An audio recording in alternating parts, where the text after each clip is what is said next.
وہ نواز شریف کے خلاف نہیں بلکہ ان کے حق میں کیا. اب وہ کیا کام کیا انہوں نے؟ ظاہر ہے کہ وہ جنرل باجوہ کے ہی کہنے پر کہہ رہے ہوں گے، کیونکہ جنرل باجوہ کو آرمی چیف تعینات کیا تھا نواز شریف نے، تو وہ شاید دکھانا چاہ رہے تھے کہ جی وہ سویلین بالادستی پہ یقین رکھتے ہیں. تو انہوں نے کیا کیا کہ جو بطور ڈی جی سی جنرل فیض نے مختلف ٹی وی چینلز کو، مختلف اینکرز کو، کیونکہ ان دنوں میں پیناما پیپرز کے اوپر بہت زیادہ بات ہو رہی تھی، اور جو مین سٹریم میڈیا پہ جو ٹاک شوز تھے ان کا جو توجہ تھی یا جو فوکس تھا وہ تھا ہی پیناما پیپرز کے اوپر. تو ڈی جی سی جنرل فیض نے مختلف جو چینلز کے مالکان ہیں اور جو اینکرز ہیں خاص کر کے جو بہت زیادہ فوکس کر رہے تھے پیناما پیپرز پر، ان کو فون کر کے یہ کہا کہ کیا آپ کے پاس پیناما پیپرز کے علاوہ کوئی اور ایشو نہیں ہے؟ پاکستان میں تو بیش بہا ایشو ہیں، ان پر آپ بات کیوں نہیں کرتے؟ صرف پیناما پیپرز کے اوپر ہی کیوں بات کرتے ہیں آپ؟ اس کا مطلب تو آپ کو سمجھ آ گیا ہوگا کہ وہ یہی چاہ رہے تھے کہ اس ایشو کے اوپر زیادہ بات نہ کی جائے، کیونکہ اس میں جو پرائم منسٹر اور ان کی فیملی انوالو ہے، ایک طرح سے وہ نواز شریف کو ڈیفینیٹلی وہ فیور دے رہے تھے. اب یہی کال انہوں نے ارشد شریف، اللہ انہیں جنت نصیب کرے، ان کے ساتھ جو واقعہ ہوا الفاظ میں بیان نہیں کیا جا سکتا. تو ان کو بھی یہ فون گیا، کیونکہ وہ بھی پیناما پیپرز کے اوپر لگاتار پروگرام کر رہے تھے، تو ان کو بھی فون گیا کہ آپ پیناما پیپرز کے علاوہ کسی اور ایشو پر بھی بات کر لیا کریں. اب جو ارشد شریف کی جو شخصیت ہے وہ جس بات پہ اڑ جائیں تو اڑ جائیں، یہ بھی لوگ ان کے دوست اور میں نے بھی ان کے ساتھ کام کیا سارے جانتے ہیں. انہوں نے کیا کیا؟ انہوں نے جنرل فیض جو اس وقت ان نون کوانٹٹی تھے، کسی کو پتہ ہی نہیں تھا ان کے بارے میں، ان کی تصویر اٹھا کے اوپر ایک ٹویٹ کر دیا کہ ISI جس کا کام ملک کی سلامتی کو دیکھنا ہے، اب یہ ڈی جی سی جو ہیں میڈیا ہاؤسز میں اینکرز کو فون کر کے یہ کہہ رہے ہیں کہ آپ پیناما پیپرز کے اوپر بات نہ کریں.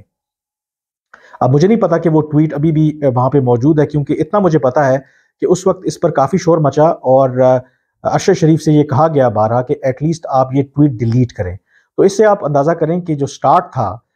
جنرل باجوہ کے ساتھ نواز شریف کا وہ اتنا برا بھی نہیں تھا. لیکن اب سٹوری کے اندر جو ٹوسٹ آیا، یہ جو پیار محبت آپ کہہ لیں یا جو ہنی مون پیریڈ ہے، یہ بڑا بریف تھا، کیونکہ 1 مہینے کے اندر ہی نواز شریف اور جنرل باجوہ کے درمیان اختلاف ہونا شروع ہو گئے. کیونکہ کچھ لوگوں کا خیال ہے کہ شاید اس کو ٹائم لگا، ایسا نہیں. اب اختلاف کس بات پہ ہوا وہ بھی ایک بہت بڑی کہانی ہے. اگر آپ دیکھیں کہ جب جنرل قمر جاوید باجوہ تعینات ہوئے، آج بھی وہ تصویر اور ویڈیو موجود ہے کہ نواز شریف جو ہیں وہ ٹیبل کی ایک طرف بیٹھے ہیں اور دوسری طرف جنرل قمر جاوید باجوہ ہیں. اور مقصد کیا ہے اس میں؟ ظاہر ہے کہ اس تصویر کی انٹرپریٹیشن یہ ہے کہ جیسے باقی جو سرکاری ملازمین ہیں یا ادارے کے سربراہ ہیں اسی طرح سے بیٹھتے ہیں، تو آرمی چیف بھی بیٹھے ہیں، تو اس کا مطلب ہے کہ جو پرائم منسٹر ہے ہی از دا باس. ایون کہ جو ابھی نئے آرمی چیف تعینات ہوئے ہیں تو اس وقت بھی شہباز شریف کی اسی طرح کا سٹنگ ارینجمنٹ تھا. شروع میں ایسے ہی ہوتا ہے، اور پھر بعد میں جو آؤٹ گوئنگ آرمی چیف ہیں ان کے ساتھ بھی جنرل باجوہ کے ساتھ بھی شہباز شریف صاحب نے ہمت کر کے وہی ارینجمنٹ رکھا. خیر، جب یہ اس طرح کا سین ہوا تو بعد میں انیشلی جو بھی میٹنگز ہوتی رہیں تو یہی پروٹوکول رکھا گیا. اس میں جو ویڈیوز ہیں وہ بھی جاری کی جاتی رہیں. پرائم منسٹر کا جو میڈیا سیل ہے، جو جنرل باجوہ ان کو سلوٹ کرتے تھے، اور پھر جو پروٹوکول کے اعتبار سے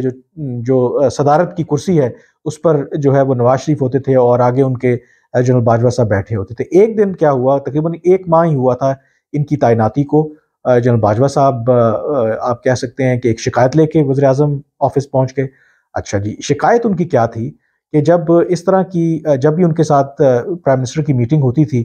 تو اس میٹنگ کی جو ویڈیو ہے، جو تصاویر ہیں وہ جاری کی جاتی تھی. ایک جو چینل تھا وہ مسلسل آپ کہہ سکتے ہیں کہ ایک پروپیگنڈا کر رہا تھا، اور وہ یہ تاثر دینے کی کوشش کر رہا تھا کہ یہ جو پرائم منسٹر آفس ہے یہ ڈیلیبریٹلی اس طرح کی فوٹیج ریلیز کرتا ہے. مقصد اس کا یہ ہے کہ جو فوج کے سربراہ ہیں ان کی تذلیل کرنا ہے، اور نواز شریف یہ بتا رہے ہیں کہ وہ باس ہیں. اب یہ مسلسل وہ اس طرح کی خبریں چلاتے رہے، جس کا کیا ہوا کہ اثر ہو گیا بالآخر جنرل باجوہ صاحب پہ. اور جنرل باجوہ صاحب نے یہ کہا کہ جی یہ جو آپ فوٹیج ریلیز کرتے ہیں، جو جس میں سلوٹ کر رہا ہوں اور جس طرح اس طرح بیٹھا ہوں، تو یہ مناسب نہیں ہے. ایون کہ جب میں میٹنگ کر کے اپنے ادارے میں واپس جاتا ہوں تو وہاں پہ بھی لوگ جو ہیں یہ میرے پیچھے باتیں کرتے ہیں کہ دیکھو جی یہ کیسا آرمی چیف ہے، اس کو جو پرائم منسٹر ہے وہ کیسے ٹریٹ کر رہا ہے. یہ بڑی حیران کن بات تھی، کیونکہ اگر پرائم منسٹر جو ہے وہ کوئی بھی ہو، وہ ملک کا چیف ایگزیکٹو ہے، وہ لوگوں کے ووٹ لے کے آتا ہے. اگر آپ آرمی چیف نہیں، باقی جتنے بھی جو ادارے کے، کیا فورن سیکرٹری جو ہے یا کسی سیکرٹری کامرس ہے یا ایف بی آر کا چیئرمین ہے، کیا اس کی یہ حیثیت ہے کہ وہ پرائم منسٹر کے ساتھ بیٹھے گا؟ وہ کہے گا جی نہیں، آپ جو مین ٹیبل پہ کیوں بیٹھے ہوئے ہیں؟ تو آرمی چیف بھی اسی طرح سے فوج کے ایک سربراہ ہیں، تو کیا ان کے لیے ایک الگ سے پروٹوکول رکھا جائے؟ لیکن وہ بات اختلاف کی وجہ بنی کہ جنرل باجوہ جو ایک مہینہ پہلے سویلین بالادستی کے نعرے لگا رہے تھے، کہہ رہے تھے کہ ملک کا جو مستقبل ہے وہ جمہوریت کے ساتھ جڑا ہوا ہے، ان کو یہ بات ناگوار گزرنے لگی کہ کیوں جو ان کی فوٹیج ہے سلوٹ مارنے والی وہ ریلیز کی جاتی ہے میڈیا کو، اور کیوں پرائم منسٹر کے ساتھ اکراس دا ٹیبل وہ بیٹھتے ہیں۔ تو آپ اندازہ کریں کہ باتیں کرنا کتنا آسان ہے، تو پھر ان کے کال اور فعل میں کتنا تضاد ہے۔ حالانکہ ہو سکتا ہے کہ ان کی خواہش ہو بھی کہ وہ کرنا چاہتے ہیں سویلین بالادستی، لیکن ادارے کا جو دباؤ ہے، اور اگر ادارہ یہ سمجھتا ہے کہ جی ان کا جو سربراہ ہے اس کے ساتھ تذلیل ہو رہی ہے، تو آپ تصور کر سکتے ہیں کہ ایک چھوٹی سی چیز کے اوپر اگر جو سیکیورٹی اسٹیبلشمنٹ ہے یہ ماننے کے لیے تیار نہیں ہے، وہ ان سے یہ بات ہضم نہیں ہوتی کہ ایک ان کا جو فوج کا سربراہ ہے وہ کیوں سلوٹ مارتا ہے پرائم منسٹر کو، اور کیوں اکراس دا ٹیبل اسے پرائم منسٹر بٹھاتا ہے، تو باقی جو معاملات ہیں اس کا مجھے بتائیں کہ پھر یہ جو ایشوز ہیں وہ کیسے ٹھیک ہوں گے۔ اب یہ تو ایک واقعہ ہو گیا، اور اس سے آپ کو بخوبی اندازہ ہو جانا چاہیے کہ یہ جو دعوے تھے جنرل قمر جاوید باجوہ کے کہ جی وہ سویلین سپریمیسی، وہ کتنے آپ کہہ سکتے ہیں کہ بس خالی دعوے ہی تھے، کیونکہ ایک مہینے کے اندر وہ اتنی بات ان سے برداشت نہیں ہوئی جب لوگوں نے ان کو کہنا شروع کیا کہ شاید پرائم منسٹر آپ کی ہیوملیشن کر رہے ہیں، اور جا کر انہوں نے وہاں پہ وہ شکایت لگا دی۔ اب دوسرا جو جنرل قمر جاوید باجوہ کی لیگیسی کی اگر بات کریں، تو جو یہ آرمی چیف بنے ہیں تو اس کے بعد جو مختلف لوگوں سے یہ ملتے تھے، جو پرائیویٹ کانورسیشن کرتے تھے، اور کچھ جو لوگ ہیں جو میری ان سے بات ہوئی، وہ کہتے ہیں کہ جنرل باجوہ جو ہیں وہ 3 چیزیں کہتے تھے وہ کرنا چاہتے ہیں۔ نمبر 1 وہ یہ کہتے تھے کہ وہ پاکستان کو ایک نارمل ملک دیکھنا چاہتے ہیں۔ اچھا، نارمل ملک کیسا؟ نارمل ملک کیسا کہ اس ملک میں شخصی آزادی ہو، اظہار رائے کی آزادی ہو، مسنگ پرسنز کا ایشو نہ ہو، اگر کوئی انسان یا کوئی بھی شخص شہری غیر قانونی غیر آئینی کام کرتا ہے تو اس کو قانون اور آئین کے دائرے میں رہتے ہوئے جو ہے وہ ڈیل کرنا چاہیے۔ دوسرا ان کا یہ تھا کہ جو پاکستان کے اوپر ایک ٹیگ لگا ہوا ہے کہ اسی وجہ سے پاکستان 1947 سے لے کے جی پاکستان ایک سیکیورٹی سٹیٹ ہے، وہ ٹیگ پاکستان پہ ہٹنا چاہیے کہ پاکستان کو as a normal country treat کریں۔ دوسرا یہ ہے کہ وہ کہتے تھے کہ جی سویلین جو بالادستی ہے اس کو ایکسیپٹ کرنا چاہیے، فوج کا جو کردار ہے وہ آئین اور قانون کے دائرے میں رہ کر ہی ہونا چاہیے، اور جمہوریت کا کوئی آلٹرنیٹ نہیں ہو سکتا۔ تیسرا جو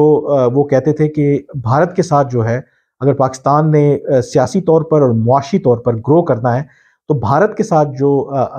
پیس پروسیس ہے اسے آگے بڑھانا ہے، کچھ لو اور دو کی بنیاد پہ جو مسئلہ کشمیر ہے اس کو حل کرنا ہے۔ اب یہ تینوں جو باتیں ہیں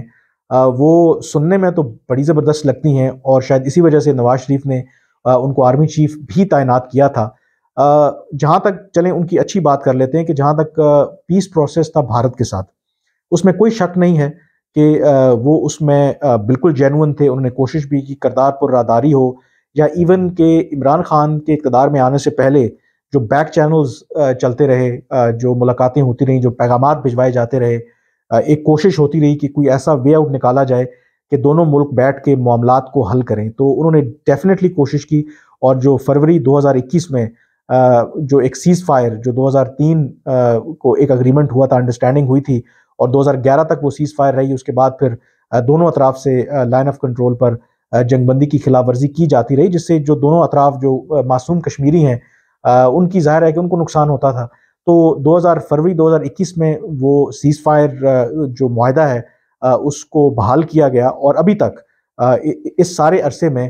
کوئی بڑا واقعہ نہیں ہوا، اور میری تو یہی اطلاع ہے کہ جنرل باجوہ کے دور میں جو ملٹری ٹو ملٹری جو ایک ورکنگ ریلیشن شپ ہے بٹوین پاکستان اینڈ انڈیا وہ بڑا زبردست رہا۔ وہ الگ بات ہے کہ جب وہ چاہتے تھے کہ ایک موقع پر ٹریڈ کھولنا پارشل،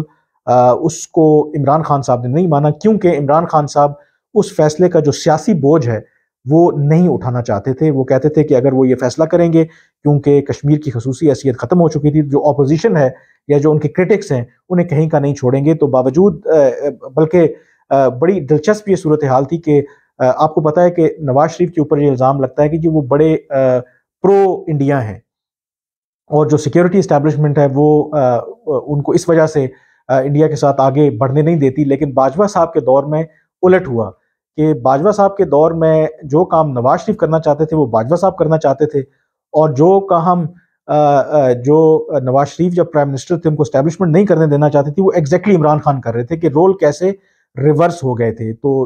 کوشش ان کی تھی، لیکن ظاہر ہے کہ اس میں وہ کامیاب نہیں ہوئے۔ باقی ملک کو جہاں تک نارمل بنانے کا تعلق ہے، قول و فعل میں تضاد ان کے دیکھیں کہ انہی کے دور میں سب سے زیادہ آپ کو پتا ہے کہ پولیٹیکل وکٹمائزیشن ہوئی، صحافیوں کو اٹھایا گیا، صحافیوں کے قتل ہوئے۔ جو نارمل ملک کی آپ بات کرتے ہیں، کہاں سے وہ نارمل تھا، بلکہ پہلے سے زیادہ وہ ایک سیکیورٹی سٹیٹ بن کے ابھرا۔ سویلین جو بالادستی کی بات کرتے تھے، کوئی ایسی جگہ بچی نہیں جہاں پر جو ان کے دور میں جو سیکیورٹی اسٹیبلشمنٹ ہے ان کی انوالومنٹ نہ رہی ہو۔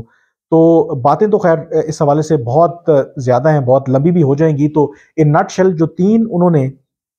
ایک اپنے ٹارگٹس رکھے تھے یا ایک جو وعدہ کیا تھا، اس میں سے پارشلی آپ کہہ سکتے ہیں کہ وہ اچیو کرنے میں کامیاب ہوئے بھارت کے ساتھ کسی حد تک۔ ہاں، اور دوسرا یہ ہے کہ جو پاکستان کے اندر غیر ریاستی عناصر تھے، جو جہادی تنظیمیں ہیں، وہ بے شک فیٹف کی وجہ سے ہو یا کسی اور وجہ سے، اس حوالے سے بھی جو سیکیورٹی اسٹیبلشمنٹ کی جو ایک اپروچ تھی اس میں ایک تبدیلی آئی۔ وہ جماعت الدعوہ ہو یا اس طرح کی جو گروہ ہوں جو کسی زمانے میں ریاست ان کی پیٹرنیج کرتی رہی، تو اپنے آپ کو ایک یو ٹرن لینا ڈیفینیٹلی ایک مشکل کام تھا۔ ان کو جس طریقے سے ٹیکل کیا گیا وہ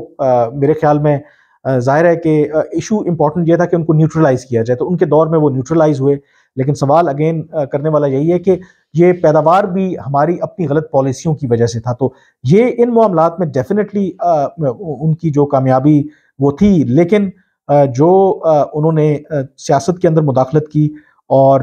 جو باقی ان کے معاملات تھے، اس کے بعد آئی تھنک وہ ہوتا ہے نا کہ اگر آپ نے 10 کام کیے ہیں اور ان میں سے شاید آپ